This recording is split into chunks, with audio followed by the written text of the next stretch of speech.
ሰላም የማይፌሎ ቤተሰቦች እንደምን አላችሁ? ደህና ናችሁ ወይ? ማይፌሎ ሳምንቱን ጠብቆ በተስፋ ብሮድካስቲንግ ኔትወርክ አሁንም ወደ እናንተ እየደረሰ ነው የሚገኘው። ዛሬ ስለ ሶሻል ሚዲያ እጆቻችን ላይ ስላሉ ስልኮች እና አጠቃቀሞች እንደ ክርስቲያን ምን መሆን አለበት በሚሉ ሀሳቦች ላይ የምንቆይ ነው የሚሆነው። የዛሬው እንግዳችን የሚሆነው ወንድማችን አሳየኝ ለገሰ ነው። እንደተለመደው እኔ ቲጂ ጆሲ እዚህ ያለን ማለት ነው። እናንተ እንኳን ደህና መጣችሁ። የተገናኘን አይደል? አስዬ እንተዋወቅና ራስን አስተዋውቀን። የት ግቢ ነበርክ? በድሮ ትምህርት በድሮ ትምህርት ስርዓት ለነገሩ አሁን እየተቀያየረ ነው ቶሎ ቶሎ። አይ በእኛ ጊዜ አሁን ብዙ አድራቅንም ከግቢ ከወጣን ግን እኛ ራሱን የድሮ እየሆነ ነው። በጣም ብዙ ነገር በየዓመቱ የሚቀየር ነገር ቆይታችኋል። እሺ ስሜን እንዳስተዋወቅከው አሳየኝ ለገሰ እባላለሁ። በቅድሚያ ግን ፕሮግራማችሁ ላይ እንግዳ አድርጋችሁ ስለጋበዛችሁኝ በጣም ከልብ አመሰግናለሁ። እግዚአብሔር ያክብርልኝ ማለት እፈልጋለሁ። እኔ ግቢ የነበርኩት ከዛሬ ብዙ ዓመት በፊት እድሜን እንዳታሰሉ ዓመተ ምሕረቱን አልናገርም። እንደዛ ጅማ ነበርኩኝ። ጅማ ዩኒቨርሲቲ በኮምፒውተር ሳይንስ መጀመሪያ ዲግሪን ጨረስኩ። ከዛ ከወጣሁ በኋላ እንደየትኛውም በእኛ ዘመን ተመርቆ እንደሚወጣ ወጣት ተማሪ ስራ ለማግኘት ብዙ ተንገላተው በዛ ጊዜ ነበር ኮምፒውተር ሳይንስ ተመርቀ ብዙ ስራ አታገኝም። ኢንጂነሪንግ ነበር የዛኔ። ኢንጂነሪንግ እንኳን ይገኝ ነበር በእኛ ኮምፒውተር ሳይንስ ከተመረኩ በኋላ ያው አስተማሪ ሆኜ አገልግያለሁ። አይቲ አስተማሪ ሆኜ የህዝብ ትምህርት ቤት ውስጥ አገልግሎት ነው እናደርገው ነገር ሁሉ ለእግዚአብሔር ክብር እናደርገው ነገር ሁሉ አገልግሎት አይደል። እና ከዛ በኋላ ነው ወደ ስነ መለኮት ትምህርት የመጣሁት። ኢቲሲን ጆይን አድርጌ የመጀመሪያ ዲግሪ ሰራው። ከዛ ደግሞ አልጠገብኩም፣ እንደገና ደግሞ ቀጠልኩ። ሁለተኛ ዲግሪንም እንዲሁ ስነ መለኮት ኢገስት ጨረስኩኝ። ቤተክርስቲያን ታሪክ ላይ የተለየ ኮንሰንትሬሽን አድርጌ ነው ያጠናሁት። እንግዲህ አሁንም እየተማርኩ ነው። ወደፊትም እግዚአብሔር በረዳኝ መጠን እንሰጠውና እንድማረው አንዳንዴ ያይበጣጠርና ብዙ እንቋጥራል፣ ብዙ እንማራለን፣ ግን ይዘን ብዙ አንሰጥምና ከመስጠት ጋር ደግሞ መማርን ስለመቀጠል አስባለሁ። አጥቢያ ቤተክርስቲያኔ ሜክሲኮ አካባቢ የምትገኘው አዲስ አበባ ማኑኤል ቤተክርስቲያን ውስጥ አባልና አገልጋይ ነኝ። ይበቃል። ፌሎ እንዴት ነበረ? ጅማ ፌሎ ላይ ምን አይነት ላይፍ ነበር? እስኪ ወደኋላ ሄድና አገልግሎት ላይ ፌሎ እንዴት ነው የምትሳተፈው? ዶርም ምናምን በጣም ልዩ ነበር የጅማ ፌሎሺፕ። ያው በዝና ብዙ ነገር ሰምታችሁ ሊሆን እንደሚችል አስባለሁ እና እኛ በነበርንበት ጊዜ ከዛ በኋላ ስላለው ነገር ብዙ ስላልጎበኛቸው መናገር ባልችልም ከኛ በፊት በጣም ጥሩ እንደነበር በዝና እንሰማ ነበር። እኛ ያሳለፍንበት ጊዜ ግን በጣም በጣም ልዩ ነበር በእውነት።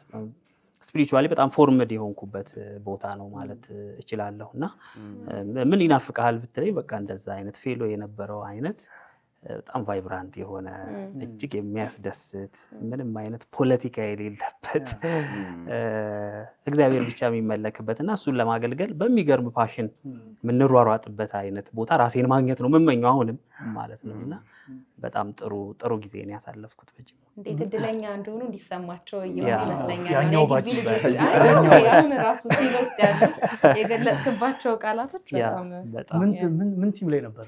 እኔ ድራማና ስነ ጽሁፍ ላይ አገልግያለሁ።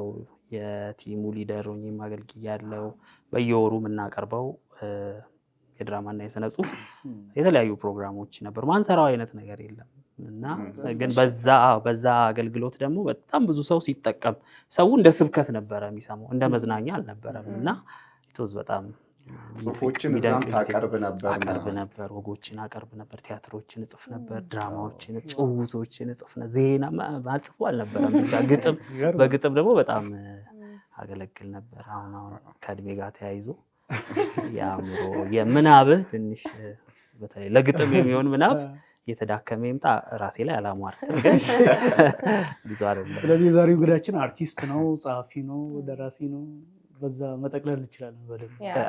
ስለዚህ ጽሁፍ ላይም እኮ አሁንም አለ በደንብ ጽሁፍ አልተውኩማ። መካርም የተወለደው ግቢ እያለ ብታስበው ነበር? አስብ ነበር። አዎ እንደዚህ አይነት መድረክ በጣም አስብ ነበር። ምክንያቱም ጅማ ዩኒቨርሲቲ ፌሎሺፕ ውስጥ በየወሩ ወርሃዊ መድረክ ነበረን እና እንዲቀጥል ሁላችንም ነበረ የምንመኘው። እኔ ብቻ ሳልሆን ከኔ በፊት የነበሩት ራሱ በቃ የፈለገ ነገር ይምጣ የሥራ ዓለም ውስጥ ከገባው በኋላ ስነ ጽሁፍ አልተውም እያሉ እየወጡ ግን ብዙዎቻችን ትተን ነበረ ለብዙ ዓመታት። እኔም ለብዙ ዓመታት ትቼ ነበረ እና በእርግጥ አልፎ አልፎ አንዳንድ መድረኮች ላይ ለማቅረብ ስራዎችን ብሞክርም ግን እንደዚህ ኦርጋናይዝድ በሆነ አይነት መልኩ አልነበረም።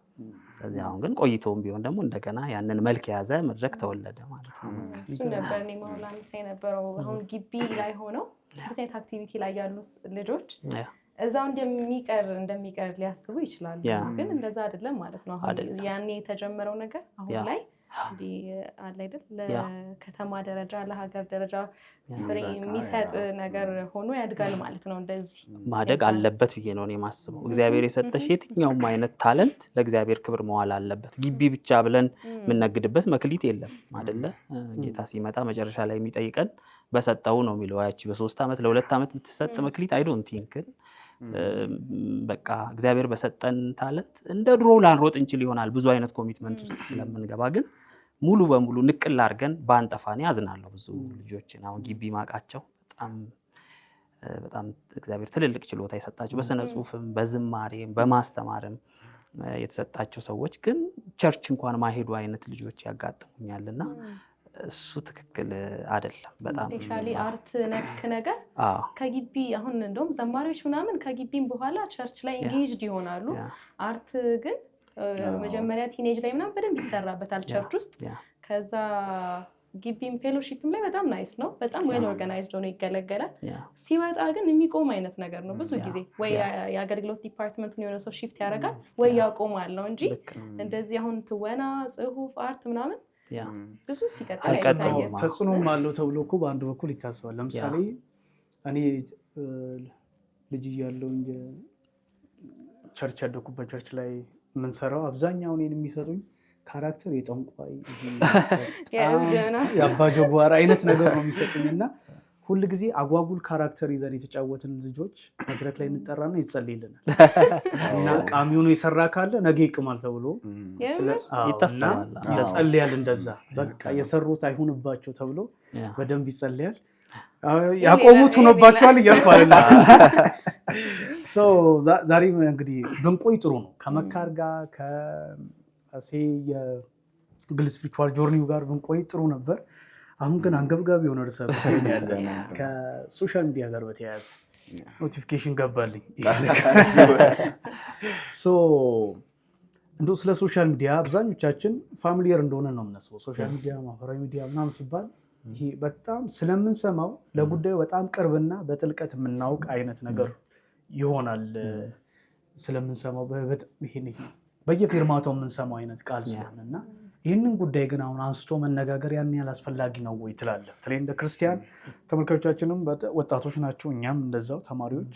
ይህንን ኢሹ አንስቶ መነጋገር the right time ነው ወይ ትላለህ የሚለውም እሱ እንዳይስ ብሬከር አድርገን ብንገባ ጥሩ ይሆናል። ያ the right time ሳይሆን አርፍደናል ብዬ ነው እኔ የማስበው። መነጋገር ከነበረብን ጊዜ በጣም እኔ በዚህ ርዕሰ ጉዳይ ላይ ሳጠና ሪሰርቾችን መጽሐፍትን ሪፈር በማድረግበት ጊዜ የዛሬ 20 ዓመት ምናምን የተጻፉ ታገኛለህ፣ የዛሬ 15 ዓመት የተጻፉ ታገኛለህ። በጣም ፕሮአክቲቭ ናቸው። ሊመጣ የሚችለውን አደጋ ቀድመው አይተው ቀድመው ነው ክትባቱን የሚሰሩት በሌላው ዓለም ያሉ ሰዎች። እኛስ ብዙ አደጋ ካደረሰ በኋላ ነው ያንን እንደ አምቡላንስ አይነት አገልግሎት ነው የምንለው። እንደዛ ነው። ስለዚህ ረፍዷል። ግን ቢረፍድም ደግሞ ለመጀመር ደግሞ ትክክለኛው ጊዜ አሁን ያንን ስራ ለመስራት ማለት ነው። እና እንግዲህ ስልኮቻችን አንዳንድ ጊዜ ስልኮቻችን ስለሚያደርሱብን የጎንዮሽ ጠንቅ መናገር አንድ ሰው ምን ብሎኛል፣ ለቀባሪው እኮ ማርዳት ነው። መጽሐፍም እንደው ሱስ አስያዥ ነው፣ አስቸጋሪ ነው፣ ጊዜን ይበላል፣ የስራ ትጋትን ይበላብሃል፣ እንደዚህ ይጎዳሃል ማለት ማህበራዊ ሚዲያን ቀብሮ ለመጣው ሰውዬ እንደማርዳት ነው። ምክንያቱም ያውቀዋል ሁሉም ሰው ማለት ነው። ስለዚህ ጉዳቱ በጉልህ የሚታይ ስለሆነ መፍትሄው ላይ መነጋገር ደግሞ የግድ አስፈላጊ ነው። ይሄ ብዙ ሰው የሚስማማበት ነጥብ ይመስላል። ይሹ በዚህ ብዙ ጊዜ ወጣቶች አብዛኛው ያው ለዚህ ነገር በዚህኛው የቴክኖሎጂ ጊዜ ተወለደን ስለሆነን አብዛኛው በቃ ጣት የሚጠቀምበት ወጣቱ ተደርጎ ይወሰዳል እንጂ ስልክ የገዙልን ወላጆችም ጭምር በቃ አዲክትድ ሆነው ያሉበት ሁኔታም ጭምር ነውና ይሄ ፕሮግራም ለወላጆችም ጭምር ነው ማለት እንችላለን። መጽሐፍ ጽፋል እዚህ ላይ ግን አሁን ስትል ምን ትዝ እንዳለኝ ታውቃለህ? አንድ ቸርች ላሰለጥን ሄድኩኝ በዚህ ርዕሰ ጉዳይ ላይ ወጣቶችና ቲኔጀርስ ናቸው የተሰባሰቡት የወጣቶች ፕሮግራም ላይ ነው ላሰለጥን ሄድኩትና የቸርች አገልጋዮች ተለቅ ያሉ ሰዎችም ነበሩ ጉባኤው ላይ እና መጨረሻ ላይ ስወጣ ስናየው ግን ይሄ ትምህርት ከልጆቹ በላይ ለኛ ነው የሚያስፈልገናል። በጣም ብዙ ቤት ውስጥ ከልጆቹ በላይ ወላጆች አዲክትድ የሆኑበት አይነት ቤት ታያለህና ለሁሉም ይሆናል የሚለው ሀሳብ ለማጠናከር በትክክል የመጻተኛው ስልክ ይህን ለመጻፍ ምን አነሳሳ ነው? አንድ በእርግጥ እያኮበኮቡና ግን ስሙ ርዕሱ ደስ አይልም። እኔ አሁን እንደ መጻተኛ ኑሩ ተመላለሱ መጻተኞች ነን የሚሉ ስብከቶች ላይ በደንብ ይዘወተራል። አንዳንድ ነገሮች ላይ እንደው እንደ ነዋሪ ስቲክ አድርገን እንዳንቆይ ለማድረግና ስልክ ላይ መጠቀም ግን እንዴት እሱኛው በተለይ መጽሐፉ መግቢያ ላይ አንስተዋል። ግን እንደው ለተመልካቾችም አድምተን ብንይ ደስ ይላል። የመጻተኛው ስልክ የሚለው የመጽሐፉ ርዕስ መጽሐፉን በቃ ሸክም ሆኖብኝ ነው የጻፍኩት። ርዕሰ ጉዳዩ በቃ እኔ በብዙ አይነት ፈተና ውስጥ ያለፍኩበት ስለሆነ የማህበራዊ ሚዲያ አጠቃቀሜ እንደኔ የሚፈተኑ በጣም ብዙ ሰዎች ሊኖሩ ስለሚችሉ ከራሴ ኤክስፒሪየንስ እና እንደገና ደግሞ ብዙ አደጋ ህይወቴ ላይ ካደረሰ በኋላ ምንድነው የሆንኩ ያለሁት ብዬ ያጠናሁት ጥናትም ስለነበረ ያም ይረዳ ከሆነ ኮንትሪቢዩት ላድርግ በሚል መጽሐፍ ጀመርኩኝ። ስጽፍ ግን እስከ መጨረሻው በተለይ ማተሚያ ቤት እንዲገባ እስከማስብበት ጊዜ ድረስ በቃ ልቤ ውስጥ ጠብ ያለ ርዕስ አጣሁ እና በቃ እስከ መጨረሻው ሰዓት ግን አነብ ነበረ መጽሐፍትንና አንድ መጽሐፍ ሳነብ ጆን ፓይፐር የሚባሉ አሜሪካዊ መጋቢ ናቸው። እሳቸው የተናገሩት ስለ ስልክ የተናገሩት ንግግር በጣም ውስጥ የቀረ ምንድነው ያሉት? እሳቸው አንዲትን አህያ ወይም በቅሎ በምሳሌ ያነሳሉ። እቺ አህያ የምታገለግለን ሸክም ምንጭንባት ከአንድ ቦታ ወደ አንድ ቦታ ስንሄድ የምንጠቀማቸውን ቁሳቁሶች ምንጭንባትን አህያ አስቡ ይላሉ። ያቺ አህያ በጣም ታስፈልገናለች። የምታስፈልገን ግን በመልኳ ወይም በሌላ ነገሯ ኢምፕረስድ ስለምንሆን ሳይሆን ሸክማችንን ከፖይንት ኤ ወደ ፖይንት ቢ ታደርስልናለች። ስለዚህ እኛም ከዚህ ተነስተን የምንሄድበት ቦታ አለ። የመጻተኝነት ጉዞ ላይ ነን ክርስቲያኖች እንደመሆናችን። ስለዚህ የመጻተኝነት ጉዞ ላይ በምንሆንበት ጊዜ ቴክኖሎጂዎቻችንን እንደ አጋዥ መሳሪያዎች መጠቀም አለብን እንጂ ልክ አህያዋ ላይ ጭነት የሚጭን ሰው በአህያዋ መልክ ኦብሰስድ እንደማይሆነው ሁሉ ስልኮቻችን ላይ ኦብሰስድ መሆን የለብንም። ስለዚህ ስንሄድ የመጻተኝነት ጉዞአችን ላይ ስንሄድ ረጂ መሳሪያዎቻችን አጋዥ መሳሪያዎቻችን ናቸው። ስልኮቻችንን እንደዛ እንመልከት። የመጻተኝነት ጉዞአችን ላይ እንደሚረዱን መሳሪያዎች የሚል ነገር ሲሉ በቃ ስለዚህ ስልክ መጠቀም ያለብኝ ለመጻተኛ ነው። መጀመሪያ የመናኙ ስልክ ብዬው ነበረ። አይቺን ቃል ተዋት ሞሮፍ የሚገልጸው ሐሳብን ይሄ ነው የሚል ነገር ያው ቋንቋ የሚያውቁ ሰዎች ሲያማክሩኝ የመጻተኛው ስልክ የሚል ርዕስ ሰጠሁት ይመስለኛል። ከመጽሐፉ ሐሳብ ጋር ሄዳል። ብዙ ጊዜ እኮ እንደው አንዳንድ ቤት ነው እንጂ ልጅ ከመወለዱ በፊት ስም ይወጣው ብዙ ከተወለደ በኋላ ነው ስም የሚመጣው። ሶ ናቹራል እንትኑ እንደተከተለ ነው ማስበው እኔ እንደዛ ነው። ይሄኛው እንግዲህ አሁን ያለንበትን ዘመን በደንብ አንተም ጠቅሰዋል፣ ብዙዎችም የሚስማሙበት ነው ያለነው። የሶሻል ሚዲያ ኤጅ ላይ ነው ያለነው። የሶሻል ሚዲያ እና ዲጂታል ኤጅ ላይ ያለን ትውልዶች ነው በዚህ ጊዜ ያለነው። እሱ ምን ማለት ነው? እንደው የተወሰነ እሱኛውን ክሊር አድርግልን። የሰው ልጆች ያው ሊፈቱ የማይችሉት አንድ ነገር ኮሚኒኬሽን ነው አይደለ? ስለዚህ ኮሚኒኬሽን በጣም የተሳለጠ ቀላል፣ ፈጣን እንዲሆን ብዙ አይነት መሳሪያዎችን ይጠቀማሉ። እንደ ሚዲየም ያገለግሉ። ሚዲያ ማለት ራሱ ሚዲየም ማለት ነው። በሆኑ ሁለት ሰዎች መካከል መሀል ሆኖ የሚያገናኝ፣ ስልክ መሀል ሆኖ የሚያገናኝን ነው። ደብዳቤ መሀል ሆኖ የሚያገናኝን ነው። እንደዛ አይነት ሚዲያዎች ነበሩ በታሪክ ውስጥ ከጥንታዩ ሰው ጀምሮ። ጥንታዩን ሰው ስታየው በተለይ በመልክዓ ምድር ተራርቀው የሚኖሩ ጂኦግራፊካሊ ተራርቀው የሚኖሩ ሰዎች ተግባቦትን ባሉበት ሆኖ ለማስቀጠል የሚጠቀሟቸው መንገዶች ነበሩ። የቃል መልእክት መላክ ሊሆን ይችላል። በሆነ ወደዛ አካባቢ በሚሄድ ሰው መጻፍ የሚችል ሰው ወይ ማጻፍ የሚችል ሰው ከሆነ ደብዳቤ መላክ። ደብዳቤ አሁን የፖስታ አገልግሎት ከክርስቶስ ልደት በፊት ጀምሮ የነበረ ነው እንደምናውቀው። ስለዚህ ሚዲየም ሆነው ያገለግላሉ እነዛ ነገሮች ማለት ነው። በጣም ወሳኝ ናቸው ማለት ነው። ኋላ ላይ ነው ከ19ኛው ሴንቸሪ በኋላ ነው ይሄ መልክዓ ምድር በጣም ተራርቀው ያሉ ሰዎች ባሉበት ሆነው በፍጥነት መግባባት ወደሚችሏቸው ዘመናዊ ቴክኖሎጂዎች በተለይ ቴሌግራፍ ማሽን ከተፈጠረ በኋላ 19ኛው ሴንቸሪ ላይ ሬዲዮ መጣ፣ ከዛ ስልክ መጣ፣ 20ኛው ላይ ቴሌቪዥን መጣ። እንደሱ እየሆኑ የፕሪንት ማሽንም አለ መካከለኛው ዘመን ላይ እንደሱ እየሆነ እያደገ የመጣ ቴክኖሎጂ ነው እና የአንድን ማህበረሰብ መልክ ጭምር የመወሰን አቅም አለው የሚጠቀሙት ሚዲያ ማለት ነው። አሁን የኛ ዘመን ደግሞ እንደዛ እየሆነ ሄዶ በቃ የሚዲያ ቴክኖሎጂ ኤክስፕሎድ አደረገ ነው የሚባለው። ዲጂታል ሚዲያ በሚመጣበት ጊዜ በጣም ፈጣን በማይክሮ ሰከንዶች የሆነ ኮሚኒኬሽን ማድረግ የምትችልበት አልነበረም እኮ ከዚህ በፊት የነበሩት ሚዲያዎች እንደውም የሆነ አንድ ኤሊት ግሩፕ አለ የሆነ ሐሳብ ያለው ለብዙሃኑ ሐሳብ መሸጥ የሚፈልግ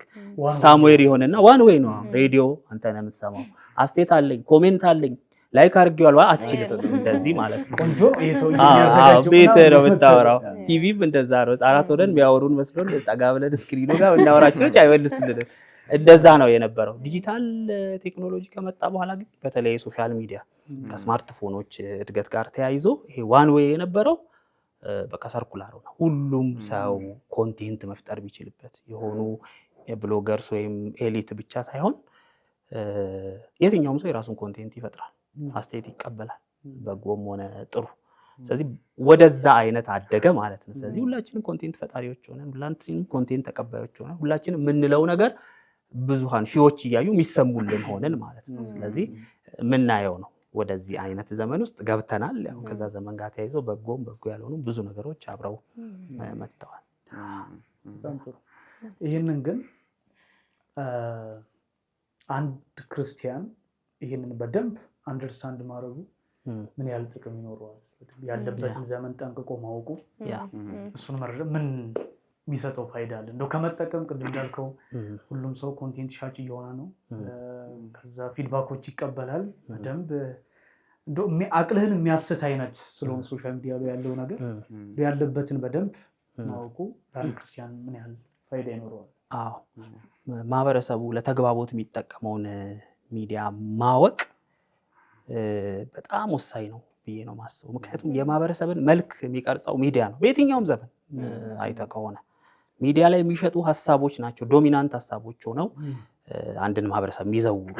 አሁን በእኛም ዘመን እንደዛ ነው፣ በታሪክም እንደዛ ነው የነበረው ማለት ነው። ስለዚህ ሚዲያን ማወቅ ችላ ማለት አያስፈልግም። እኔ በቴሌቪዥን ዘመን የኖሩ ሰው አሉ፣ ጆን ስቶት ይባላሉ እና እንግሊዛዊ መጋቢ ናቸው እና ስለ ስብከት የጻፉት አንድ መጽሐፍ አለ እና ቤተክርስቲያን ውስጥ የሚሰጠውን የስብከት አገልግሎት እና ልዩ ልዩ አምልኮ በጣም አፌክት እያደረገ ያለው የኛ ዘመን ዋነኛ አስቸጋሪ ነገር ቴሌቪዥን ነው ብለዋል። እሳቸው በዲጂታል ዘመን አልኖሩ፣ በእሳቸው ጊዜ የነበረው ቴሌቪዥን። አሁን ምን ያገናኘዋል ከስብከት ጋር ከምን ጋር ብለን አይደል የምናስበው? በጣም ነው የሚያገናኘው። ሰው እዛ ተቃኝቶ ነው የሚመጣው ነው የሚሉት። ለምሳሌ ቴሌቪዥን ፊት ቁጭ የሚል ሰው በቃ መረጃን እውቀትን ከምስል ጋር ተቀናብሮ መቀበልን የለመደ በዛ መልኩ የተቃኘ ጭንቅላት ይዞ ነው የሚመጣው። ቸርች መጥቶ ስብከት ሲሰማስ መቼም በምስል አቀናብረሽ ምናምን የምትሰብኪው አይነት ስብከት የለም አይደል? ተንቀሳቃሽ ቋሚ ምስል ሰውየው ድራማ ካልሰራ በስተቀር ከባድ ነው የሚሆነው ማለት ነው። ስለዚህ ምን ይሆናል? አእምሮ ያቀኝት ስለሆነ ደረቅ ስብከት ደረቅ ይሆንበታል። ይላል፣ ይጨነቃል፣ ያዛጋል። ስለሚያዩ ነው ባይዞ የጆን ስቶት ሲሰብኩ 15 ደቂቃ ሰምተው የሚያዛጉ የሚተኙ ሰዎች አሉ። ቲቪ ሲያዩ ግን 4 ሰዓት ፍጥጥ ብለው አይተኙ እና ሚዲያ ይቀርጻል፣ በጣም ያነቃል። እኔ ያው ድሮ ሰው ለሰው ድራማ እንትን ሲል ደክሞኝ ተኝቼ ምናምን ሰው ለሰው ሲል የለም እንደ አይኔ ውጭ ያደረ ነው የሚመስለው። በትክክል ኢንተርቴይንድ ትሆናለህ። ኢሞሽንህን በጣም ስለሚይዘው ንቁ ነው እዛ ጋር የምትሆነው። አምኖም በዛ መልኩ ይቃኝና ቸርች መተህ ደግሞ ትቸገራለህ። ስለዚህ ማይነካው የህይወት ክፍል የለም ሚዲያ። ይሄ አንዱ ኤግዛምፕል ነው ያነሳሁት። ስለዚህ ማወቁ በጣም በጣም በጣም ወሳኝ ነው። እንዴት መኖር እንዳለብህ በዛ ዘመን ለማወቅ አንዱ ወሳኝ ነገር የኔ ዘመን የሚጠቀመው ሚዲያ የቱ ነው የሚለውን ማወቅ። ቅድም ስታነሳ የነበረው ላይ ራሱ ላይክ ይሄ ዋን ዌይ አሁን ፖስታ ለምሳሌ የሚጻፈው ትቆጣጠረዋለህ። አንተ ነህ የምትቆጣጠረው። ሲደርስህም አንተ ነህ ያንን ነገር የምትቆጣጠረው። ከአንድ ወይ ነው የሚሆነው። አብዛኞቹ በፊት ቅድም ያነሳቸው በፊት ላይ የነበሩት ኮሚኒኬሽኖች እንደዛ ናቸው። አሁን ግን ሰርክል ሲሆን ያ ነገር መልሶ አንተን ራስህን ነው የሚቆጣጠርህ። አንተ የምትቆጣጠረው ብቻ ሳይሆን እሱም አንተን መቆጣጠር ወደሚችልበት ጊዜ ነው የመጣ ነው እና ምንድን ነው የምጠቀመው ነገር የሚለውን በራሱ ማወቅ በጣም ትልቅ ኢምፖርታንት ነገር። በጣም ልክ ነው። ምናልባት እዚህ ላይ ጨምረን አሁን ይሄ እንደ ክርስቲያን በዚህ ዘመን የምጠቀመው የመግባቢያ መንገድ ምንድን ነው የሚለውን ማወቅ አሁን እናስወግደው ለማለት አይደለም። አሁን ኢየሱስ የሰበከው የዛኔ በነበረው ሰዎች ሊግባቡ በሚችሉበት መንገድ ነው። ስለዚህ አሁን በዚህ ዘመን ሰው በምን መንገድ ነው የሚግባባው የሚለውን ማወቄ ለወንጌል ነው አፍተር ኦል እንድጠቀመው የሚያደርገኝ። ስለዚህ ያው ጥሩ ነው አሁን ምን ያህል ክሩሻል እንደሆነ ምን ያህል አስፈላጊ እንደሆነ አውርተን መጀመራችን እና ያው ዛሬ አሁን አንተን ከጠራን አይቀር የመጻተኛውን ስልክ ደግሞ ትንሽ ቃኘት ካደረግን አይቀር አይ ቲንክ በደንብ ማውራት ግን የሚገባን ነገር ምክንያቱም አብዛኛው ሰው ጥቅሙ እንዴት ያለ ውብ ነገር እንደሆነ ያውቃል፣ ግን ደግሞ አደጋውን አያውቀውም ወይ ደግሞ ቢያውቀውም በደንብ አላስተዋለውም ወይ ማወቅ አይፈልግም። እስቲ አንተ ታስረዳናለህ። ግን እስቲ ምንድነው ደግሞ ይዞ የመጣው አደጋ የሚለው እንደው በደንብ ንገረን። መጽሐፍ ላይ ያነሳቸው ነገሮች አሉ፣ አደገኛው ንድፍ፣ የውደዱኝ አባዜ፣ ሌሎችም ብለህ የጠቀስካቸው ነገሮች አሉ። በተለይ አኪለስ ተረከዛችንን ነክተው ነው ብለህ የገለጽካትም ሀሳብ አለች እና እስኪ በደንብ ንገረን ምን ይዞብን ደግሞ መጥቷል የሚለውን። በጣም ሰፊ ነው እሱ ማለት ነው። መጽሐፍ እስክጽፍ ያደረሰኝ ነው። ያን ያህል ጽፌም እኮ ገና ምንም እንደነካሁት አይሰማኝም ርዕሰ ጉዳዩ። እኔ እንደውም መጽሐፌ መግቢያ ላይ ራሱ ያልኩት ወደ 10 ቻፕተሮች አሉ። 10 ርዕሰ ጉዳዮችን አንስቼ ዳስሻለሁ ከሶሻል ሚዲያ አጠቃቀማችን ጋር ተያይዞ የሚያሳስቡኝን ሌሎች በሌላ ዓለም ያሉ መጋቢያንና በዚህ ዘርፍ ላይ የተሰማሩ ሰዎች የሚያሳስቧቸው ርዕሰ ጉዳዮች ብዬ ያሰብኳቸው፣ እያንዳንዱ ግን ብሪፍሊ ያስቀመጥኳቸው ርዕሶች አንዳንድ መጽሐፍ ምናልባት 10 መጽሐፍ የሚወጣቸው አይነት ናቸው እና በጣም ሰፊ ነው።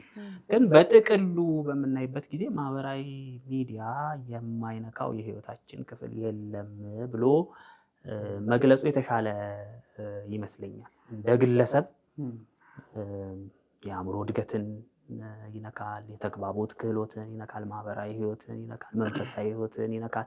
በአዎንታዊም በአሉታዊ መልኩ ማለት ነው። አሉታዊውን ብቻ አጉልተን እያነሳን አይደል።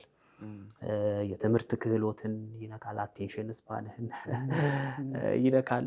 የማይገባበት የት ቦታ አለ? ኢቭን ከሰዎች ጋር ያለህን ማህበራዊ ለምሳሌ መሬት ላይ በጣም የምንከባበር ሰዎች ማህበራዊ ሚዲያ ላይ ተጣልተን እንቦላለካለን አይደል? የተለመደ እኮ መሬት ላይ ከአክብሮትም ከይሉኝታ አንዴ በጣም በአክብሮት ይሁን በይሉኝታ በምን ብቻ አክብረ ምንም ቢልም ምንም ማትለውን ሰውዬ ሶሻል ሚዲያ ላይ በለው ምክንያቱም ተደብቀሃል፣ ከስክሪን ጀርባ ነው ያለው፣ አያገኝህም ማለት እና በጣም ብዙ ነገራችንን ነክቷል።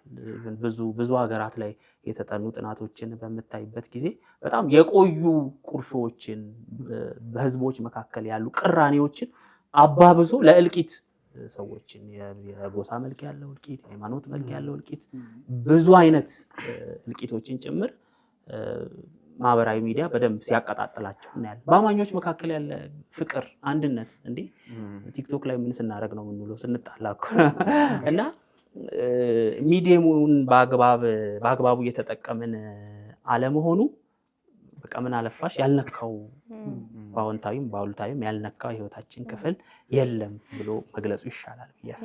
ግን እንደው አሁን አንዳንዱን እንደው መዘዝ እያረክ ብታብራራው ግን ቆንጆ ሳይሆን አይቀርም።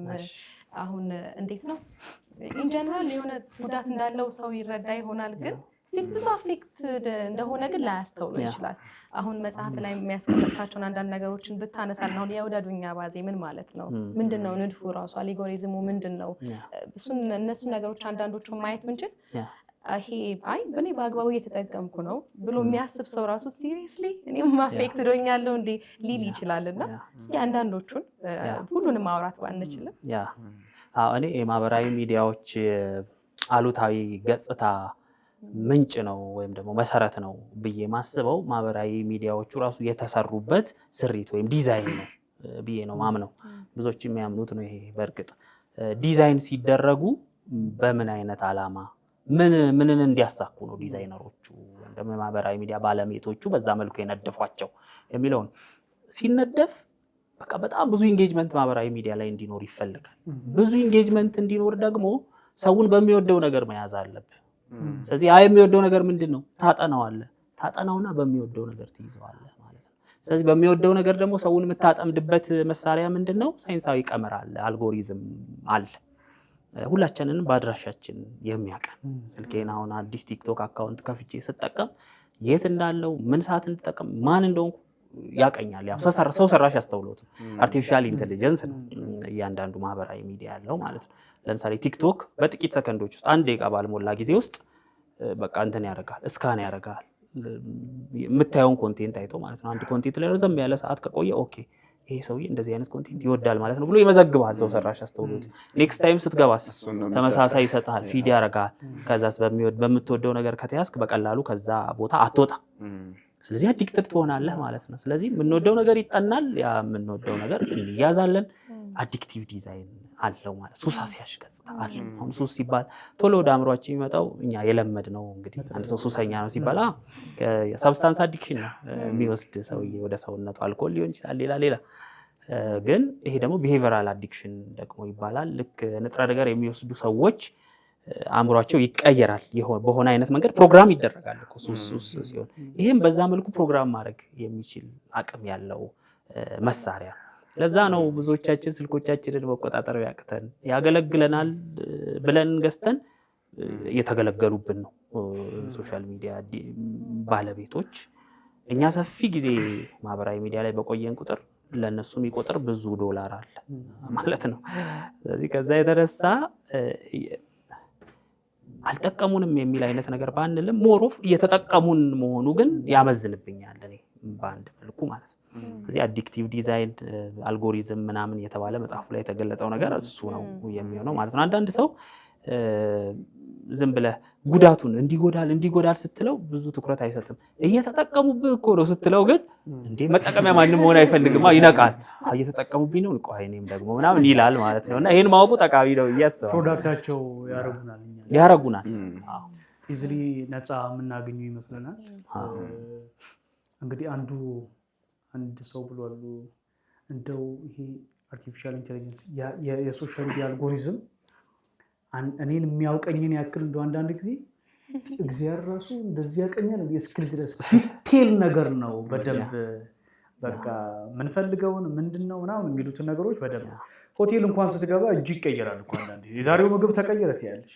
ሶሻል ሚዲያ ገብተሽ ግን በቃ የሚያስፈልግሽን አውቆ ይዞልሽ የሚመጣው መረጃ መሻሻጥ ደግሞ አለ በማህበራዊ ሚዲያዎች መካከል እርስ በርስ። ለምሳሌ አንድ ቦታ ገብተህ የሆነ ቦርሳ መግዛት ፈልገህ ከሆነ ጥሩ ሾፕ የት ነው ያለው ብለህ ጎግል አታረግም? ቦርሳ የምትገዛበት ቦታ ጎግል ያችን መረጃ ለቦርሳ ሻጮች ፊድ ያደርጋል። ከዛ ፌስቡክ ስትገባ ለምሳሌ ፌስቡክ ፊት ለፊት የቦርሳ ማስታወቂያ ያመጣል። መነጽር መግዛት ከፈለክ የመነጽር ማስታወቂያ፣ ጫማ ይመጣል። እና አሁን በጣም ውስብስብ እየሆነ ነው፣ እያደገ ነው። ስልክን ኦፍ አድርገህ ያወራኸው ነገር ሁሉ ትራክ የሚደረግበት አይነት ደግሞ እየሆነ ነው። በጣም ከባድ ረቂቅ በሆነ አይነት መንገድ እኔ ነገር አስፈልጎኛል ስትል ስትገባ ገጥሞ አያውቅም። እንደዛ ገጥሞኛል ብዙ ጊዜ አይነት ነገር እና አንዱ ቦታ ሰርች ያረካውን ለሆነ አቅራቢ ይሸጣል። ያ አቅራቢ ደግሞ ለዚህኛው ይከፍለዋል አይነት ለማስታወቂያ። በተለይ ከእንትን ጋር አያይዘ ያነሳው ይሄ ውደዱኛ ባዜ ላይ አሁን ኦኬ እኔ ራሴ ያለሁበት እንዴ ምናምን ብያለሁ። አንድ ፎቶ ለምሳሌ አንድ ሰው ይፖስትና ከዛ ግን ይሄ ውስጡ የሚፈጠረው ስሜት ከዛ ከተፖስተው ፎቶ በኋላ የሚጠባበቀው ያለው ኤክስፔክቴሽን ምናምን ከሱ ጋር ተያይዞ ያሉትን ነገሮች በጣም ሰፊ ማህበራዊ ሚዲያ ስንጠቀም አንዱ ፈተናችን እሱ ነው። ሰዎች ስንባል ሌሎች ሰዎች እኔን እንዴት ያዩኛል፣ ስለኔ ምን ያስባሉ ከሚለው ሀሳብ ነፃ መሆን አንችልም። ይሄ በተፈጥሮ ውስጥ ያለ ነው። ይሄ ምስጋና፣ ላይክን፣ ላቭን ምናምን ኮሜንት፣ በጎ ኮሜንቶች ምናምን መውደድ መፈለግ ይሄ ውስጣችን ያለ ይመስለኛል። በራሱ ክፉ ግን አይደለም። ግን ደግሞ የሆነ መስመር ደግሞ አለው። ከዛ መስመር ደግሞ አልፎ አንተን የትኩረት ሁሉ ማዕከል መሆንን ወደ መፈለግ ደግሞ ከወሰደ ከመስመር ያስወጣል እንጂ አፕሩቫል መፈለግ በራሱ በልኩ ክፉ ነገር አይደለም። አንዱ የተያዝንበት በተለይ ማህበራዊ ሚዲያ ዲዛይነርስ የሚያውቁት ይሄንን ነው ብዬ ነው የማስበው። ሰዎች ስለነሱ ሌሎች ምን ያስባሉ የሚለውን ነገር የማወቅ ፍላጎት ስላላቸው ሌሎች ስለነሱ የሚያስቡትን ነገር እንዲናገሩ አድርገን እንስራው ነው በቃ የነሱ ዲዛይን ሲያደርጉ የተጠቀሙበት መሰረታዊ ሐሳብ ማለት ነው። ስለዚህ ደግሞ ድሮ ፌስቡክ ሲጀምር ምናምን እኔ በቃ ቅድም እንዳልኳቸው የድሮ ሰው ስለሆነ ሲጀምር ትዝ ይለኛል። አይ ድሮ ጽሁፍ ሳይጀመር ጥቅስ ምናምን የሚለጠፍበት ጊዜ አለ አይደል? ሲከፋህ ገብተህ የሆነ ዛሬ ከፋኝ የሚል ስቲከር የምትለጥፍበት ዘመን የዛኔ አበባ ምናምን ፖስትበት ዘመን ከዛ ጀምሮ ነው የተጠቀሙት።